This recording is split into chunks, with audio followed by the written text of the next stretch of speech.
नमस्कार, मैं अंजना। नालंदा न्यूज में आपका स्वागत है। नालंदा न्यूज देखने के लिए हमारे चैनल को लाइक करें, सब्सक्राइब करें एवं शेयर करें। नालंदा न्यूज हर दिन हर पल की खबर आप तक पहुंचाता है। जन सुराज पार्टी के नेता आरसीपी सिंह पहुंचे नालंदा। बिहार बदलाव जनसभा को किया संबोधित। आरसीपी सिंह ने कहा, हम सिर्फ सत्ता नहीं बल्कि व्यवस्था परिवर्तन की लड़ाई लड़ रहे हैं। नालंदा बिहार में समग्र विकास और व्यवस्था परिवर्तन के लक्ष्य के साथ शुरू की गई बिहार बदलाव यात्रा के तहत एक तरफ जन सुराज के संस्थापक प्रशांत किशोर विभिन्न जिलों व प्रखंडों का दौरा कर रहे हैं, वहीं दूसरी तरफ पार्टी के वरीय नेता भी जिलों के दौरे पर निकल गए हैं। इसी कड़ी में जन सुराज पार्टी के नेता व पूर्व केंद्रीय मंत्री, भारत सरकार, पूर्व IAS अधिकारी आरसीपी सिंह अपने एक दिवसीय दौरे पर सोमवार को नालंदा पहुंचे।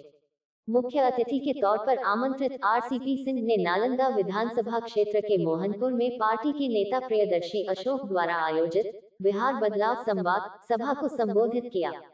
यहां हजारों की संख्या में स्थानीय लोग और संगठन के नेता मौजूद रहे। अपने संबोधन के दौरान आरसीपी सिंह ने कहा कि बिहार को बदलना है, हम जनता को जगाने के लिए लड़ाई लड़ रहे हैं। उन्होंने कहा कि जनता का राज स्थापित करना ही जन सुराज का एकमात्र लक्ष्य है, इसलिए हम लोग हर जिले में जाकर जन सुराज के विचारों को हर घर तक पहुंचाने के लिए प्रयासरत हैं। हम सिर्फ सत्ता के लिए नहीं बल्कि व्यवस्था परिवर्तन के लिए मेहनत कर रहे हैं। सभा के दौरान मुख्य अतिथि आरसीपी सिंह ने जन सुराज पार्टी की नीतियों, प्रशांत किशोर के विचारों और पार्टी के विजन को विस्तार से रखा। उन्होंने जनता को आगामी विधानसभा चुनाव में एक सक्षम, पारदर्शी और जनहितकारी सरकार चुनने की आवश्यकता से अवगत कराया। कार्यक्रम का संचालन अमित पासवान ने किया। इस मौके पर जन सुराज पार्टी के जिला अध्यक्ष अरविंद प्रसाद, जिला अभियान समिति संयोजक संजीव कुमार, विपिन यादव, प्रियदर्शी अशोक, कमलेश पासवान, इंद्रदेव कुशवाहा समेत पार्टी के पदाधिकारी, कार्यकर्ता और हजारों की संख्या में स्थानीय लोग उपस्थित रहे।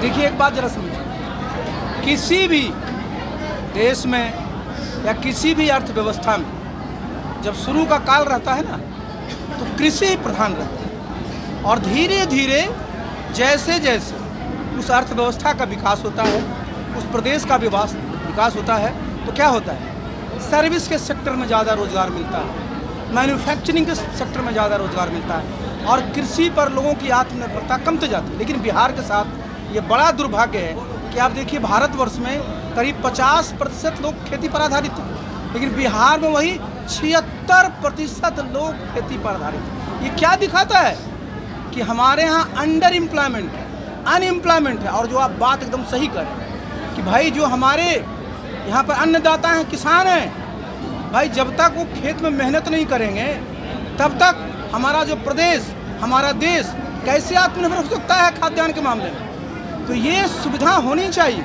कि किसानों को सबसे पहले तो उनको बिल्कुल 24 घंटे बिजली मिलनी चाहिए और उनको उसमें रियायत भी मिलना चाहिए। अब आप देखिए, 3700 करोड़ रुपया नीतीश बाबू भुगतान करेंगे, किसको करेंगे, बिजली बोर्ड को, कि भाई 125 यूनिट को हमको माफ़ करना। तो फायदा किसको होगा, बिजली बोर्ड को। लेकिन किसानों को जी कह रहे हैं उनको कि हाँ बोलिए बोलिए। राबड़ी देवी कह रहे हैं कि अपने बेटे को ही 70 में भी कह रहे हैं, क्योंकि उससे चलेगा नहीं। तो भाई आप जरा समझिए इस बात को, इस बात को समझिए।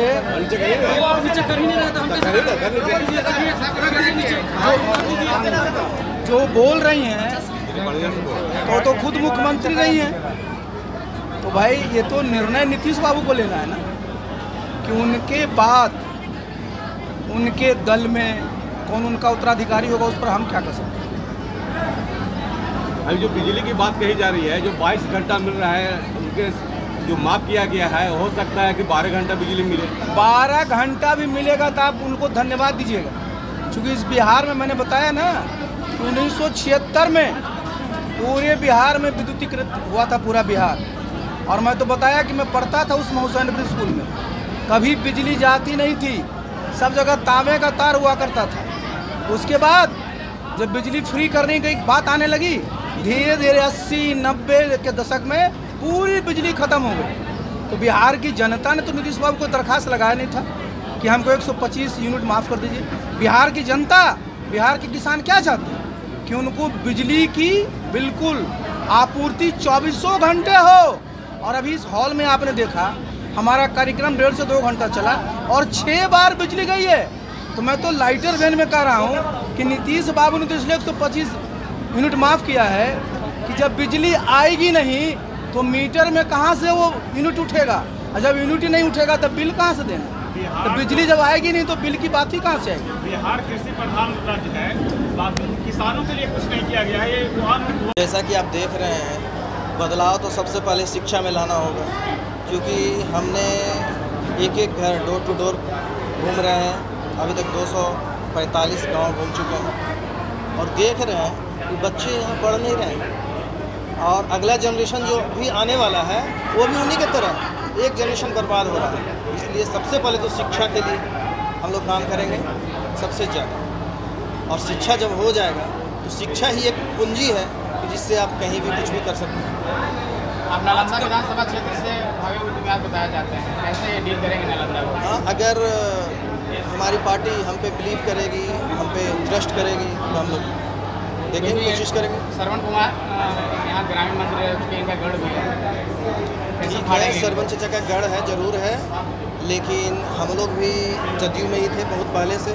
लेकिन जदयू बेचारे जितने जदयू खर्च करता है उनके बेचारे की हालत बहुत खराब है। आज का संवाद कैसा रहा? उनका हालत इतना ख़राब है कि किसी भी कार्यकर्ता को हम मौका नहीं मिलता, बस एक ही लोगों को रिपीट किया जाता है।